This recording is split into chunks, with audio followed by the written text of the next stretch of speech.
Je crois qu'on va y aller. Donc, bienvenue à tous et surtout, principalement, bienvenue à Lilia Schwarcz qui a bien voulu faire cette conférence. J'ai été chargé de la présenter et je lui disais tout à l'heure que si je voulais la présenter correctement, j'utiliserais pratiquement tout le temps de parole, et que donc ça n'était pas raisonnable. Et donc, je vais faire une présentation très résumée de ce qu'elle a fait et de ce qu'elle est. Donc, elle est professeure titulaire à l'Université de São Paulo, où je suis aussi, et donc je peux dire avec tout le chauvinisme possible elle vient encore d'être classée comme meilleure université du Brésil ces jours-ci, donc c'est une grande université latino-américaine. Elle est aussi éditrice de la Companhia das Letras, qui est la meilleure présentation. Si. Alors, on se connaît depuis 1 heure, donc on ne peut pas dire ça, mais bon, ça me...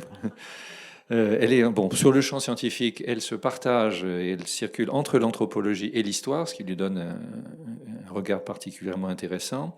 Spécialiste des populations afro-brésiliennes, des marqueurs de différence et de l'histoire de l'Empire, ce qui montre aussi l'Empire brésilien, ce qui montre aussi un choix très large. Alors, elle a tellement de qualifications que je ne vais pas tout vous donner. Elle a reçu des bourses, des médailles. Elle a eu l'Ordre national du mérite scientifique national, etc., etc. Donc je vous renvoie, si vous le souhaitez, pour ceux qui connaissent le Brésil, ça ne les surprendra pas. Pour les autres, peut-être, il y a une plateforme de CV au Brésil qui s'appelle la plateforme Lattes, L-A-T-E-S, où tous les universitaires et la plupart des étudiants sont inscrits, ce qui est quelque chose qui n'existe pas en France, et où vous pouvez donc avoir toute la carrière et énormément de détails sur chacun. Donc je vous incite à vous y reporter. Je vais vous donner juste l'essentiel. Elle est titulaire de 64 prix et titres. Elle a écrit 110 articles complets, 116 autres productions bibliographiques, 121 livres publiés et organisés, 169 chapitres de livres. Et c'est pas fini, attendez-vous au pire. 210 entrevues, tables rondes, programmes, 376 articles de journaux, 412 participations à des congrès, expositions et foires et 449 à présentation de travail. J'ai jamais vu un CV comme ça, originellement, mais elle m'a dit qu'elle a des journées de 48 heures. C'est la seule explication possible. Bon, et dans le domaine universitaire, elle a été la directrice de 34 mestrades et elle a participé à 65 jurys, 30 thèses de doctorat et 81. Donc c'est une universitaire connue, respectée dans la meilleure université du pays, éditrice d'une très bonne maison d'édition. Et en ce qui nous intéresse aussi, elle a écrit un certain nombre de livres, dont beaucoup ont recueilli de nombreux prix justifiés. Le plus ancien, je crois, c'est Retrato in branco e negro, portrait en noir et blanc. Le spectacle des races, la barbe de l'empereur, As Barbas do Imperador, le long voyage des bibliothèques des rois, le ciel du Brésil, et d'autres, et d'autres, et d'autres. Donc, pour ceux d'entre vous qui ne la connaissaient pas encore, je vous incite vivement à voir non seulement sa biographie, Lattes, mais aussi à lire ses livres, qui sont nombreux. Et dans une autre vie, mais la même en même temps, elle est aussi travaille dans les musées, dans de nombreux musées, dans les médias. Et donc, là, plus que les titres à vous parler, là, elle va parler d'un sujet un peu triste, malheureusement, dans ce moment que vit le Brésil. Le livre qu'elle a rédigé, je pensais qu'il avait été commencé avant, non, il a été rédigé depuis l'arrivée du président Bolsonaro, porte, ça ne vous surprendra pas, sur l'autoritarisme brésilien, en remontant à ses racines anciennes et dans l'actualité présente. Bienvenue Lilia, j'espère que tu auras des questions. Bon, l'exposé, je sais qu'il sera bon, j'espère qu'il y aura des questions intéressantes et je vous incite vivement à réfléchir à ce qu'elle vous dira. Merci.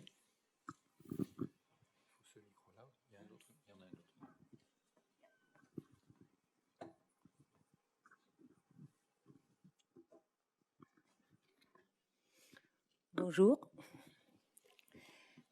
Je vais commencer en remerciant Juliette Séraphin, Jean-Baptiste Thomas, Hervé, Théry et l'Institut d'Amériques pour l'invitation.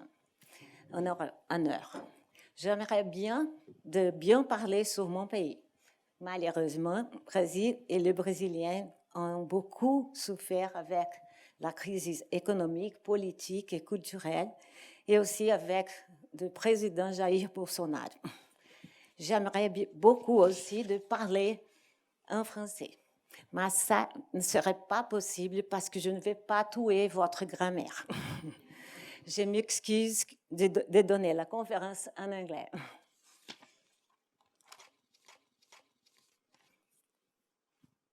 I often say that time's been running swift these last few years, but it's speed up since 2013, even more so in Brazil, where people went to the streets to protest for rights, economic rights, educational rights, civil rights, and social rights.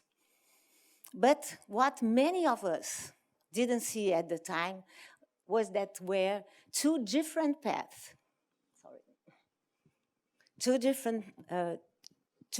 very different paths being taken, straight lines both, with no bifurcations.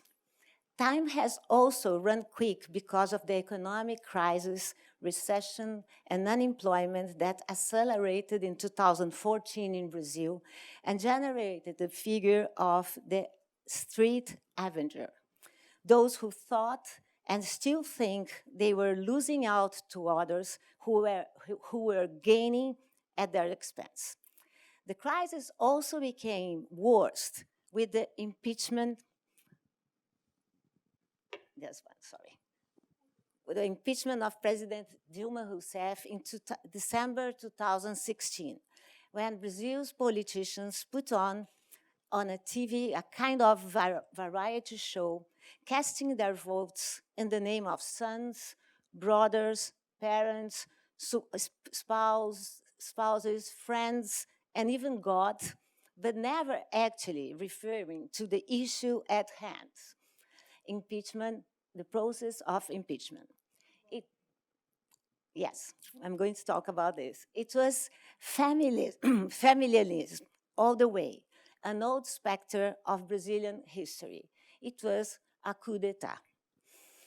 Timothy Snyder, author of the book on tyranny, wrote a post that went viral on Facebook in which he said that we are no better or wiser than the men and women who watched the rise of Nazism, fascism, and Stalinist communism. We can only count on the benefit of our experience. The problem is that we don't count on it, and we are still living a sort of global Weimar, a wave of authoritarian governments. I could call them democratorships or democraduras in Portuguese. Governments that seem to think democracy ends when the urns close. It doesn't. Rights and democracy itself need to be won anew each day. My hypothesis in terms of Brazil, however, is that the question is neither circumstantial nor only global. Brazilians didn't become authoritarian or intolerant overnight. We've always been authoritarian, but we like to paint ourselves as the opposite, as peaceful, harmonious, open-minded. So I'd like to talk about the present of the past. Brazil carries the legacy of slavery, of latifundia, of patrimonialism, and it generated a society that is very unequal. Brazil has an authoritarian structure, but as always, the country became quick to present historical narratives that showed the opposite.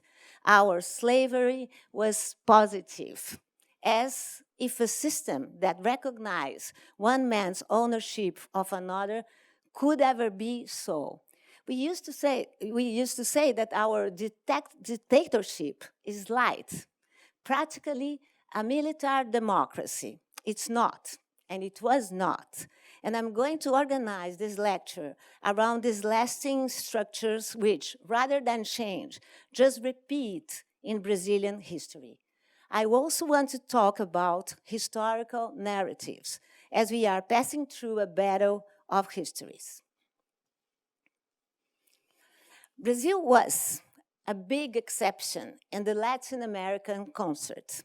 It was colonized by the Portuguese, which is why we speak Portuguese instead of Spanish. That would seem obvious here, but it's not, because Brazilians feel more affinity with France in the past, I would say, and now to the United States, than with its Latin American neighbors. Brazil became also a monarchy surrounded by republics and had an emperor as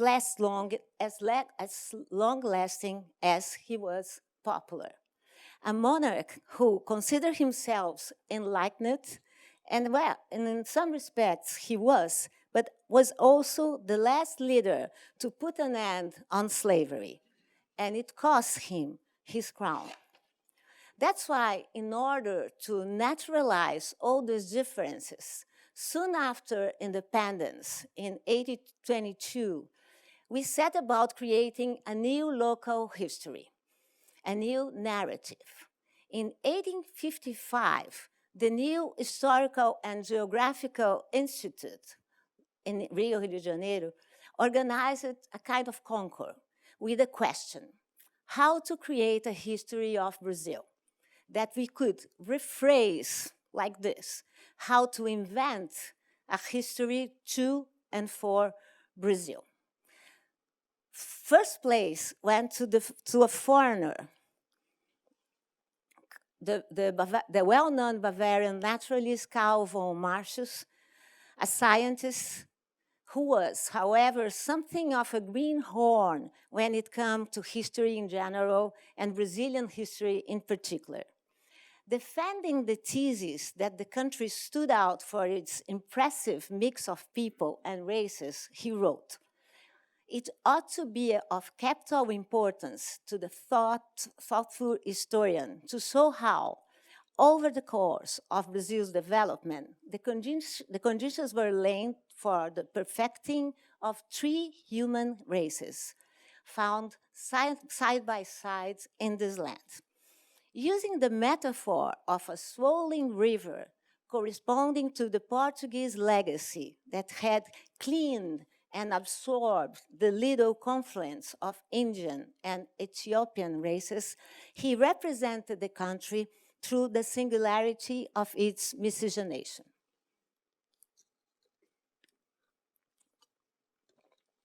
At this stage, however, and after so many centuries under such a violent system as slavery, simply exalting harmony was never going to cut it.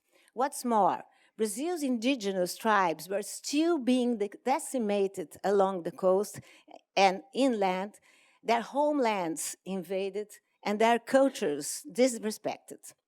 None of that stopped the empire from opting for a project that sealed its peace with the past and the present, and presented a nation whose happiness was measured by its capacity to blend so many different nations and cultures, nesting them together. Martius, who in 1832 had published an essay entitled "The State of Law Among Brazil's Natives," condemning the country's indigenous tribes to disappearance, now decided to define it with a kind of redempting fluvial metaphor. So there they were, the three formative peoples of Brazil together, but also different and separate. Mixture was not and never had been synonymous with equality. In fact, it served only to confirm an unquestionable hierarchy and, as the article of von Martius revealed, was the consequence of a distant past lost in time.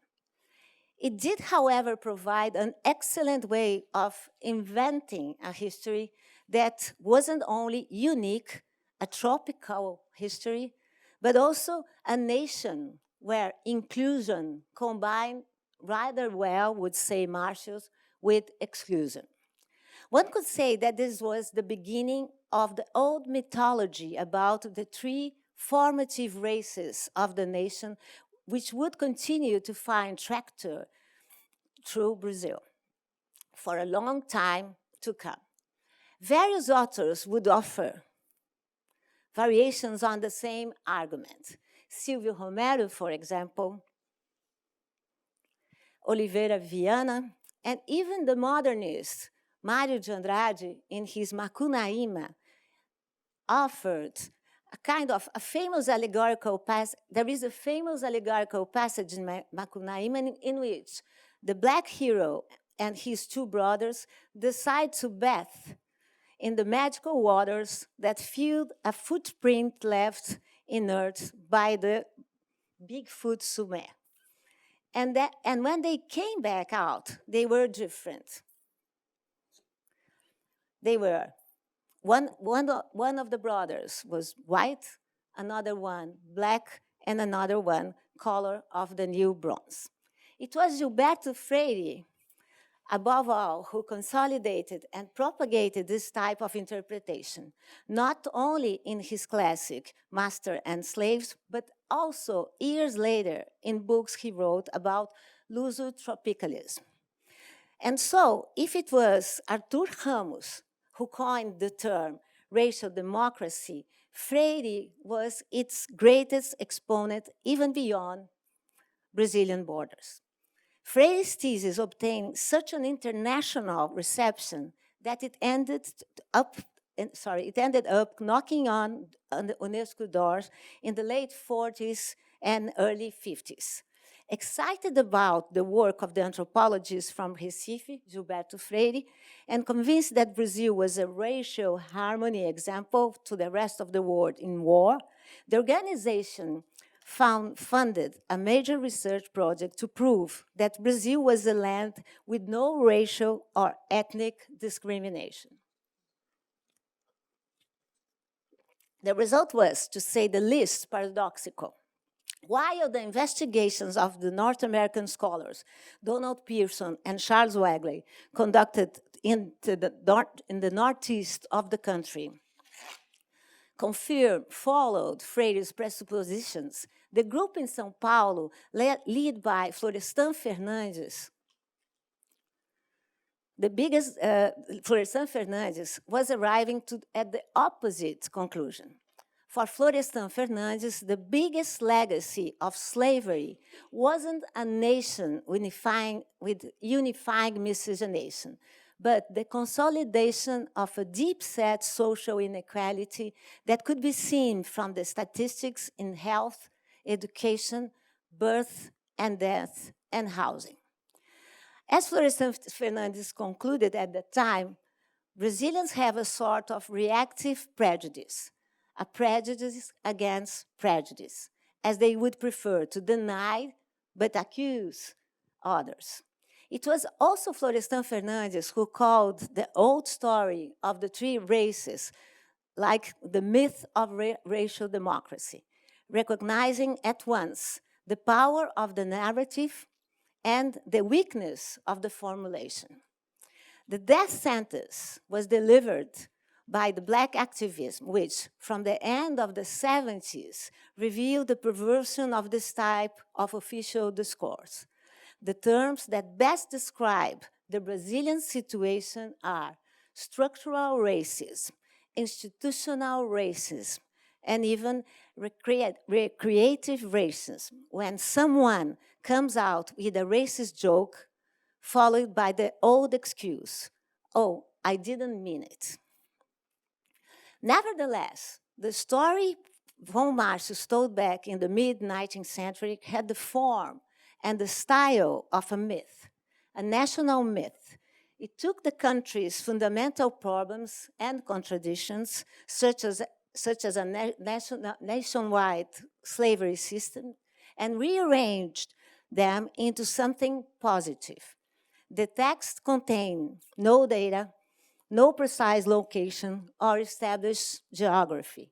It had to make sense beyond the moment, and it was written to assume that Brazil had a beautiful past and wait for a brilliant future. In fact, a certain rhetoric amplified the reception of the von Martius thesis, turning history into myth and myth, the social myth, in history.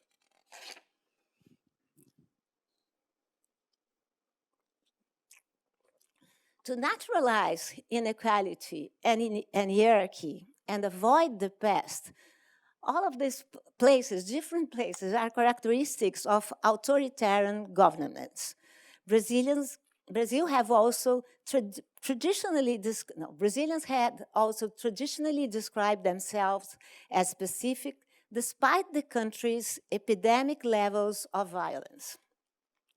At this moment, we are decimating a whole generation of young Black men that lives in the suburbs, in the slums. But we do not talk about this kind of subject.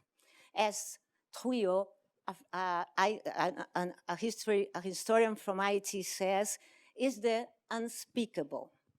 History and memory are ways of understanding the past that don't always match or even complete each other. History doesn't only come full of gaps, but often offers itself up as a field for debate, disagreement, and dispute. Memory, on the other hand, always presents a subjective take on events, translating the past in the first person and devoting to the past a specific recollection. As such, it recovers the present of the past and makes the past become present. Every nation creates founding myths for itself, and this, taken as a set, they have the power to rouse a sense of belonging to a single community. These are stories of such obvious impact and importance in their context that they acquire another dimension when become part of the common sense logic. This is a kind of narrative that it's not necessarily based on facts, as it chooses its final message first and arranges a good justifying argument for it later. Of course, von Martius wasn't alone. In the late 1800s, that was a model of history making back when the main concern was to give the past a sheen and a spin. In fact, that was the historian's function: string together some good examples from the past and so dignify the present.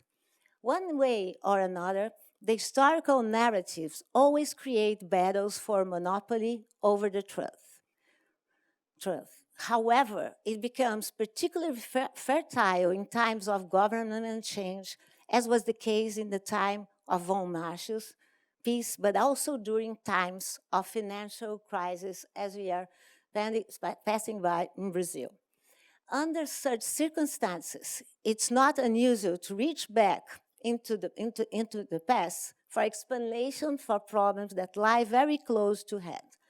It's also in times like this that people become more vulnerable and likely to believe that their rights have been disregarded, their jobs robbed, and their history taken away from them. These moments of crisis usually lead to dispute over the best version of the past, which is really a game of market cards. Let me talk about those market cards. The construction of an official history is not, therefore, a harmless or unimportant resource. It plays a strategic role in state politics, making certain events bigger and glossing over problems that the nation experienced in the past, but would rather forget, even if their causes still echo in the present. The aim is to make peace with the past, create a mythic past, lost in time, complete with harmony, but also built upon the foundations of the naturalization of structures of hierarchy and obedience. This type of model, largely based on imagination and projection, often functions as plasters for various common sense theories. In Brazil, common sense history tends to rest in four basic and false presuppositions. The first of these leads one to believe that Brazil is an harmonious country with no conflict whatsoever. The second, that Brazilians are averse to hierarchies and respond to adversity with informality and equality. Third, that we are a fully fledged democracy with no racial, religious, or gender-based hatred. Fourth, that our nature is so special that we live in real paradise, the tropics, and even that God himself is Brazilian. It's not. Far from constructing real narratives, these are models that speak too deep, ambiguous agendas, and which, for this very reason, drive in silence and the lack of contestation. And where silence reigns, it's because there is too much noise and contradiction, social contradiction. How can we call Brazil a peaceful country when we had centuries, almost 4 centuries of slaves working on our land? Let me recall that Brazil was the last country to abolish slave system in the Americas, after United States, Puerto Rico, and Cuba.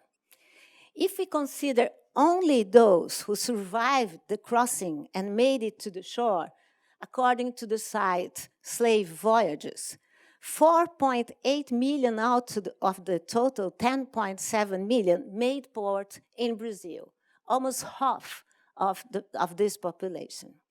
In this so-called idyllic land, these slaves experienced every imaginable form of violence, and he paid with the same coin. While the masters used force and mistreatment, the captives reacted with all manners of rebellion. Another question: how can Brazilians represent the nation through an idea of social harmony when we are still champions in social, racial, and gender inequality, as revealed by studies that show the existence of everyday practice of discrimination against women, indigenous groups, Blacks, and LGBTQ community? And why, with each political crisis, Brazilians lapse into the dream of an idealized old military regime, as if the dictatorship had been a charmed and peaceful period? Why do we always assert this lack of hierarchy in our social relations when our past and our present so clearly contradict the myth? There is no denying that we were an extractive colony and that our land was carved up into large monocultural properties on which the master and the landowner held the monopoly of violence, economic, and financial power. And though Brazil is an increasingly urban country today, the mentality and logic of the latifundian persist stubbornly, repeat in our agenda, with its masters becoming the colonels of the First Republic, and many of them transformed into political and electoral strongmen encastled to this day in their home states. In face of these personalized, localized powers, we ended up creating patrimonial practices that imply the use of the state for personal ends. On the other hand, while Brazilians have forged more consolidated institutions over the last 30 years, political contexts are still capable of shaking them. Questioning can be considered a form of resistance in Brazil. For me, a critical history is one capable of denaturalizing what was defined as like biological and therefore immutable. There is nothing in the Brazilian blood or DNA that would indicate that all these elements are immune to our human and civic action. Nor it's a good idea to do the opposite, to relegate to the past and to the other who went before us, everything that bothers us in the present. The racist is always someone else, never myself. Patrimonialism is a historical throwback. Inequality stemmed from slavery and that. Since the colonial period, passing through the empire and arriving at the republic, Brazilians have practiced an incomplete brand of citizenship marked by authoritarian politicians, highly patrimonial politics, various forms of racism, sexism, discrimination, and violence. Despite what Brazilians have lived since 1988 with the promulgation of the constitution, of a new constitution, that was the longest period of unbroken rule of law and of Republican democracy, we have not succeeded in reducing inequality, tackling structural racism against Blacks and Amerindians, or eradicating gender violence. History is not a consolation prize. So, for all of those who cannot understand why Brazilians are living in such intolerant and violent times, for those who are surprised with so many authoritarian displays or speeches, for those who watch from the stance as a whole politics of hate, turning opponents in enemies, I invite you to join me in this trip inside our Brazilian history. Today, a conservative wave has washed over countless countries, including Hungary, Poland, the United States, Russia, Italy, Israel, and so, changing the international scene and starting new battles for the true history. The strategy is by no means new. In the former Soviet Union, the Communist Party newspaper, Pravda, a term that can be translated by truth, defended authoritarianism as the only possible narrative. Even countries recognized for their liberal tradition can falter when they need to remember a past they rather forget. The Vichy regime here in France is a good example. Other example is the case of Spain, which still cannot reconcile itself to the violence of the Civil War, which divided the population and divides them still. Eliminating places of memory, to use Pierre Norat's beautiful term, is a common generalized practice. However, this type of attitude is even more recurrent in societies in which history participates directly in the political struggle. In Brazil, we find ourselves on the crest of a conservative wave, a very conservative one. After all, a certain demonization of gender issues, attacks on social minorities, distrust of institutions and parties, the split into dualities like this, us, the just, and against them, the corrupt, belligerence toward intellectuals and the press, justifications for order and violence, arming the population, attacks against the Constitution, and finally, using a mythic history. All of this is part of a long narrative, which has, nevertheless, immense impact on our national and contemporary context and agenda. The only thing is new, in my opinion, is that Brazilians decided to show themselves as intolerance. This is a new kind of citizenship, to be intolerant against religion, against gender, against race, against regions, against generation. The myth of racial democracy, we had such an impact on Brazil, is a good pretext, therefore, for understanding how authoritarian practices and ideas form and take hold in Brazil. But there are other important windows onto the subject. Patriarchalism, violence, inequality, corruption, and social intolerance are all elements that remain stubbornly present today. History is not a fast-acting package. What we can do is to help to create a more critical discussion about Brazil, about our past, our present, and our dream of future. I'm going to end now. Toni Morrison wrote a beautiful novel in 1987 called Beloved. Beloved is about ghosts, our ghosts. Beloved, and I don't want to give a spoiler here, Beloved is based on a real history. Beloved is the story of a house, the 421 house, inhabited by 3 women in the period immediately after the abolition of slavery in the United States.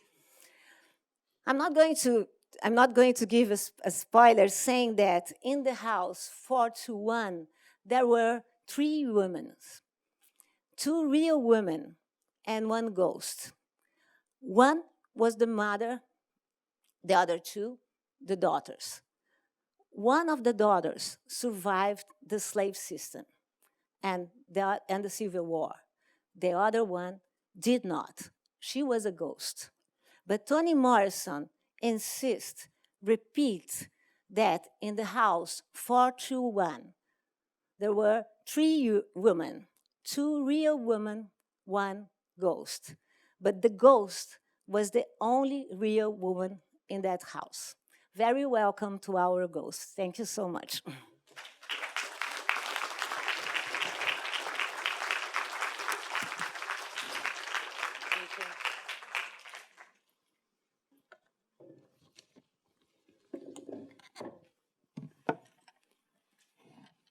Merci Lilia pour cette brillante chose qui fait réfléchir. Je crois que c'est principalement ça.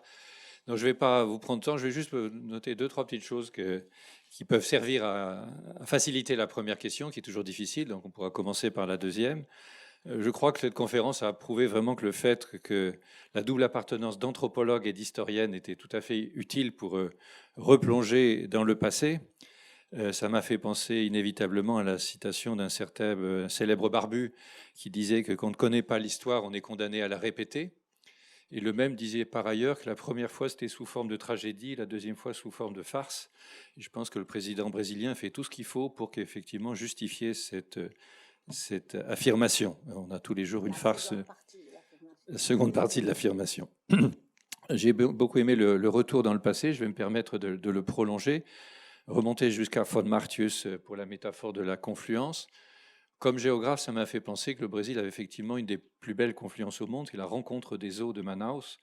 Mais il est à remarquer que les 2 fleuves, le Rio Negro et le Colimões, mettent longtemps à se mélanger. Et donc la métaphore est assez valable. Et du coup, si je me permets de rajouter quelques siècles, je vais remonter plus loin au 5e siècle avant Jésus-Christ et rappeler Héraclite qui disait qu'on ne se baigne jamais 2 fois dans le même fleuve. Et je me permettrai de contredire cet illustre personnage en disant, effectivement, ça n'est pas la même eau, mais c'est le même fleuve qui vient de la même source. Et que donc, il faut quand même considérer d'où vient le flux du présent et que donc remonter dans le passé a aussi cette utilité. Voilà, je finirai juste en vous faisant 2 citations qui vont vous permettre de rebondir. Une assez connue, je crois, de Tom Jobim, qui est plus connu comme père de la bossa nova que comme philosophe, mais il a dit quand même quelque chose d'utile pour nous, qu'au Brésil, on est un pays para principiantes. Ce n'est pas un pays pour débutants. Et donc, l'apparente cordialité, facilité du Brésil est un peu trompeuse. Et j'en ajouterai une autre moins connue de mon collègue Alfredo Valadão, qui était à Sciences Po. Et il disait, le problème avec le Brésil, c'est que tout ce qu'on dit sur lui est vrai. Donc, on peut dire que c'est un pays cordial et un pays d'extrême violence. On peut dire que c'est un pays aux institutions solides et que c'est un pays menacé. Et donc, c'est une de nos difficultés pour analyser la réalité brésilienne, c'est qu'il est tellement divers et qu'il est passé par tellement d'épisodes que consulter le passé est utile, mais qu'à chaque fois, c'est légèrement différent. À vous la parole. Qui veut commencer? Il y a des micros de part et d'autre, oui, c'est ça. Donc, vous pouvez commencer par la deuxième question. J'ai déjà posé la première. Faut-il remonter jusqu'à Héraclite? Une question devant.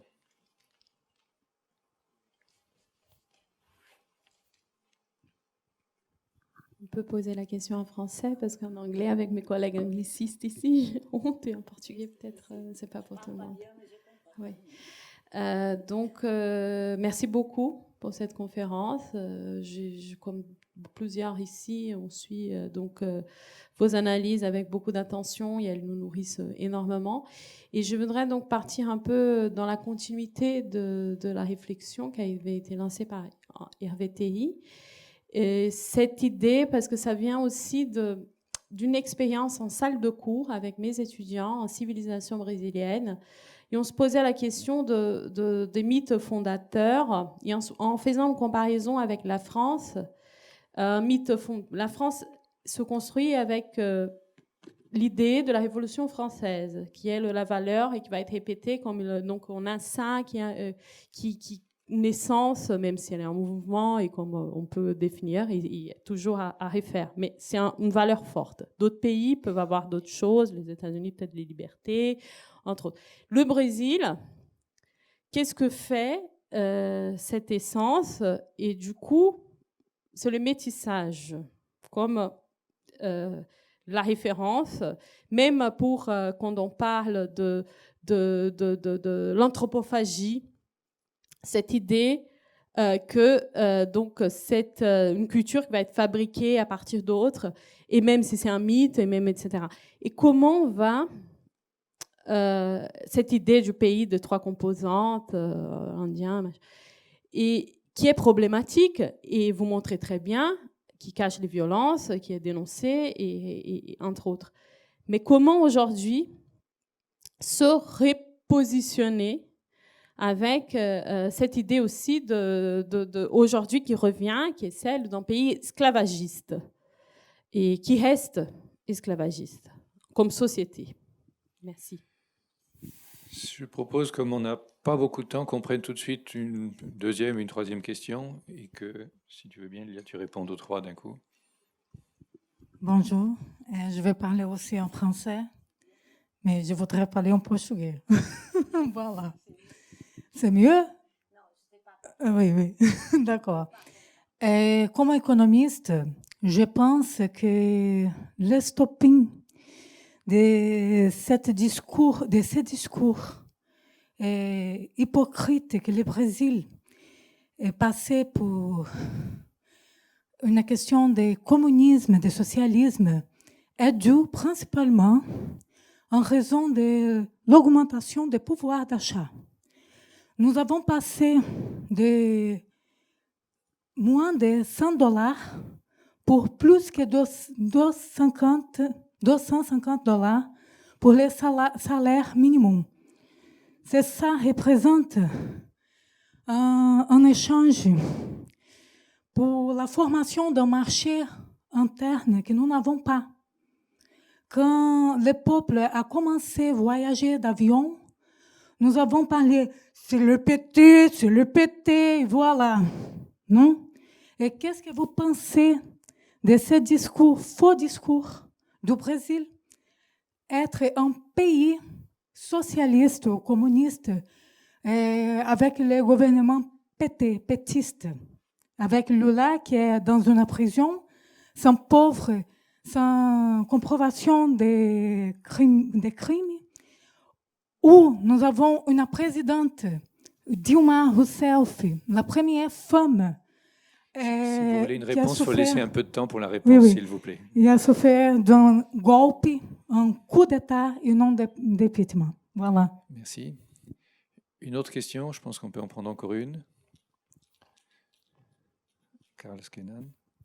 Merci. Et bon, félicitations à Lilia pour l'intervention brillante et très, très intéressante pour susciter les discussions.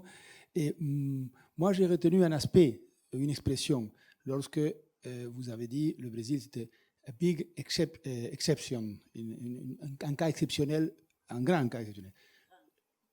Je pense que l'aspect big est très important, c'est le grand pays, Et donc, ma question ou ma réflexion, c'est comment peut-on intégrer dans votre analyse, le fait que c'est un grand pays avec une grande, et l'économiste qui parle, hétérogénéité structurelle.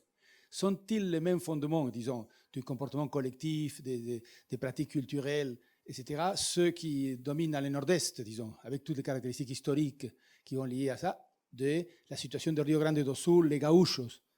Donc, première réflexion. La deuxième, comment peut-on intégrer aussi, dans le cas du Brésil, le fait de cette grande exceptionnalité qui est que son processus d'indépendance a été un processus gradualiste tout à fait unique, disons, c'est-à-dire, comme le disait l'ancien président Lula, le Brésil n'a pas eu de Bolivar, de San Martin, et parfois nos héros nationaux sont Ayrton Senna ou Pelé.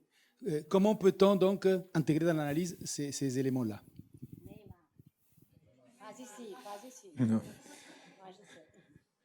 Bon, je pense qu'on peut s'arrêter à ces trois-là. Enfin, si vraiment il y en a une qui vous brûle les lèvres, on tâchera de la caser après, mais je pense qu'on va donner du temps à la réponse.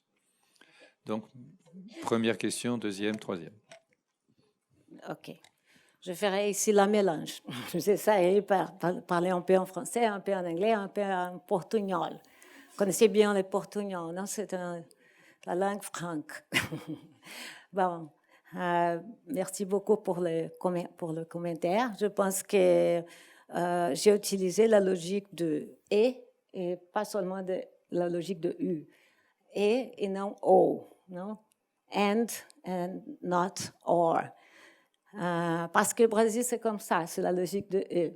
Mais il faut penser à la rivière comme ça, parce qu'il y a des gens qui utilisent la même métaphore de trois rivières, est-ce que je peux dire ça?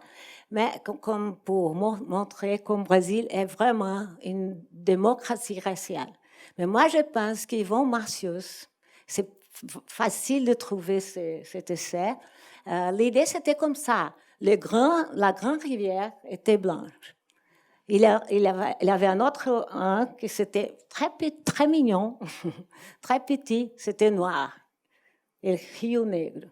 Et il y avait un autre qui c'était un rivière qui était amérindien. It's to say that Brazil was a country with exclusion and inclusion, and then inclusion with a lot of hierarchy. That's my idea. It's not like democracy. It's not, because you have one river that it's very important, and von Martius knew a lot about Europe, and two others that are completely unimportant. Another malentendu, cordialité. Ce mot a été utilisé par Sérgio Buarque de Holanda in a book that is a classic one, Roots of Brazil, Raízes do Brasil, et c'était un grand malentendu. Pourquoi? Parce que Sérgio Buarque de Holanda didn't want to say that cordiality, it was a compliment. It wasn't. He said that cordiality, it's patrimonialism. It's how Brazilians mixture the public and the private sphere. For example, I'm calling about nepotism. I'm calling about a president, for example, that invites his son to be an ambassador in Washington. I'm calling about this. So, and Sérgio Buarque de Holanda, in 1936, he gave lots of examples showing how Brazilians like to treat the president using a nickname, a first name, how Brazilians, even the saints are called in diminutive. All of them. So it was not a compliment. The idea of being cordial came from core, heart. That means that Brazilians cannot face the public sphere. We are always dealing with the private sphere. And at that time, in 1936, Sérgio Buarque de Holanda said that was a problem, that Brazil would not face modernity with this kind of governance. So it's very impressive how the word is still used in the wrong sense. Not you, but in Brazil, I'm talking about the common sense. Jair Bolsonaro has two forms of going back to history. And for me, as an anthropologist, it's very significant. He always talks about the slave system, trying to deny that Brazil received half of the African people that had to go to the Americas. And he always said things like this. In Africa, they had slaves. So it was not a Portuguese problem. It was their problem. And eventually he said things like this. I do not have a slave, so I don't have to think about it. So this kind of explanation, what's the meaning of this? So that first, it's a comprovation how this question, this issue, is very important in Brazil. In my opinion, we are not going to have a democracy if we continue to be a very racist country. We do not have racism in our law, but it doesn't matter because you can go to a hall, a supermarket, everything. Go to a concert. You are not going to see black people in the streets. We are not going to see black people in the same parts of the town.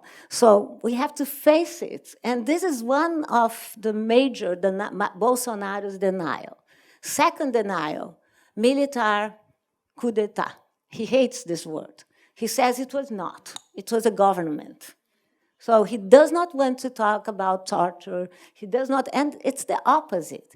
And my question is, the problem is not just Bolsonaro, but it's the kind of behaviors that he is, at the same time, he's showing to Brazilians that's possible now.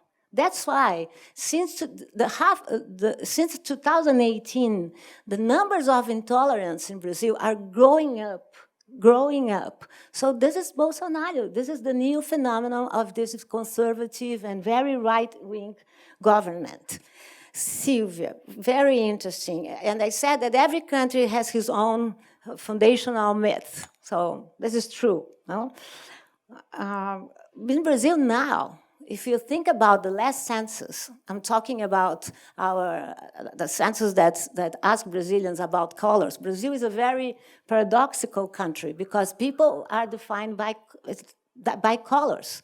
If you are black, if you are white, if you are used to be red, now is indigenous people, or if you are yellow, or if you are pardo. What's the meaning of pardo in Brazil? It's a kind of big etc. None of the others. So this is a very, very impressive topic that we have a census based on color, and we have a one that is null. Okay, all the others, none of the others, as you wish. No? But if we take into account our last census, we can say that in Brazil, 55% of our population is black or pardo. So we are talking about the majority. And even so, Brazil thinks, that if you think about official history now, the idea that we are Europe in Latin America. That we used to be friends. Now we are Trump. We are United States. But we do not have this community of feeling, thinking about Benedict Anderson, that we do not think that we are in the middle of Americas. We think we are not. We think we are Europeans in the Americas. So this is a kind of amnesia, collective amnesia, or blindness, or unspeakable. No, it's a big unspeakable in our country. Brazil is a slave country, and it's very interesting because Brazil, as you know, we don't know, I'm not so sure about it now, but Brazil is a republic. But our national anthem is from the empire. The Brazilians know. We sing something like this. No? Ouviram do Ipiranga as margens plácidas. So we heard from the Ipiranga River. So who was in the Ipiranga River? It wasn't Deodoro, the man that was the leadership of another coup d'etat in 1889. It was Pedro I. But okay, we are a republic, and our national anthem is from the empire, but we still have a Republican song that was created in 1.5 years after the end of the slave system. And this song, I think you know, but the Brazilians know, it's beautiful. It's like, Liberdade, liberdade abre as asas sobre nós. And there is a particular, so this song was created 1 year and a half after the abolition of the slave system. And there is a passage that says, we cannot believe that we had slaves in our past. 1 year and a half, our official history would say things like this: we cannot believe we had slaves in the past. So this is, again, a collective amnesia. So this is a country with the complex of being a slave country. And what else? 2000 and as you, okay, your question. It's not a question, it's a statement, and I agree completely with you. One can consider the manifestações, no? the street parades of 2013, like manifestations of rights, as I said. Brazilians conquered a lot of rights, and if you think about Moore, he says that sometimes you have revolutions not because you have a lackness, but you have a lot. So Brazilians had a lot and wanted more rights in education, wanted more rights in gender issues, in social fields, economic fields, and that was a problem. We have a very strong elite, and you know that the left parties, in moments of elections, left parties are always divided. And right parties, they are always together. So we were right. Part of them were saying, that's why I said, they were saying things like this: I want my job back. I want my money back. And I want my political, cultural, and social situation back. That's why I showed two different images, because we did not see at that time, I did not see, that we had two different parades, two different manifestations, and we had no points of debate, no points of dialogue. That was the beginning. And the other beginning, Hélio Gaspari, a very good journalist, he wrote an article this week saying that we had a movie, a very violent movie called Tropa de Elite, that was a phenomenon in Brazil. At the end, people applauded. So they were showing what was going to happen. But we, the progressive people, I don't know how you want to call us, we couldn't see. So we have blindness in two sides, not just in one side. And PT was transformed in the enemy. The language of authoritarian governments is really like this. You transform the one that you don't think it's like you in an enemy. And an enemy, you have to make it disappear. So if you think about car wash, Lava Jato, I'm sure you know that we had a scandal now, that now we knew it. I wrote the last book about the authoritarianism in Brazil before the scandals, because I ended in March. But I said, Lava Jato started very well, and then it was transformed in a kind of ideological platform. And an ideological platform to criminalize some part of the population, not all the population. I want a justice that will be fast and quick to all Brazilians. And that's not fair. That's not true. And we know about Lula, and we know about other cases, and we know about Aécio Neves from PSDB that is still free. He's a congressman. So it's unbelievable what's happening in Lava Jato. Yes, I have to finish. The exception. It's talking about Lava Jato is not easy. But okay. Yes, Brazil is a big exception. And it's not a country, it's a continent.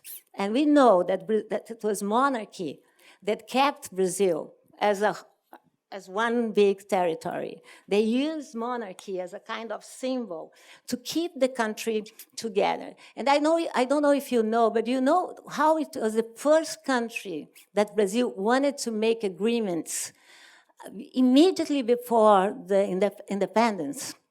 It was Angola. because the slave system was so important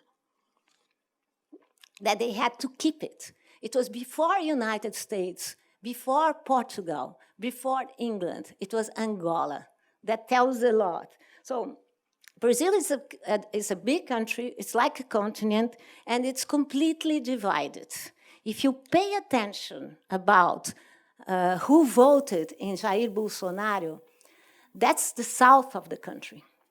I studied a particular city, we were talking about this, called 13 de Maio, May 13, in Santa Catarina. May 13 is the day of the abolition in Brazil. So this town was called May 13 because of a quilombo, a runaway escape place that was very nearby the town. But now they are trying to rewrite the history, saying that 13 de Maio was an immigrant town, an Italian town. And also, they used it to have a symbol that it was a slave with chains, broken chains. And then they make it almost disappear. And they put instead an image of a white European immigrant. I want to ask you, tell me, which one was the town that voted most to Jair Bolsonaro? 13 de Maio. Almost 100% voted in Bolsonaro. Bien, merci. On a un tout petit peu dépassé le temps, mais je pense que ça a mérité d'aller jusqu'au bout. Donc, je crois que je peux, en mon nom et en notre nom à tous, remercier vivement Lilia de cette stimulante présence qui va nous faire réfléchir. Donc, le livre dont elle parle est ici. Il s'appelle donc Sobre Autoritarismo no Brasileiro, qui a été écrit, donc je le disais, après l'arrivée de Bolsonaro. C'est une performance et je pense que ça va nous donner tous à réfléchir sur ce pays dont on n'aura jamais fini de faire le tour. Ça, je crois que les brésilianistes ont plusieurs siècles devant eux pour essayer de faire le tour du Brésil sans succès. Merci. Merci à vous.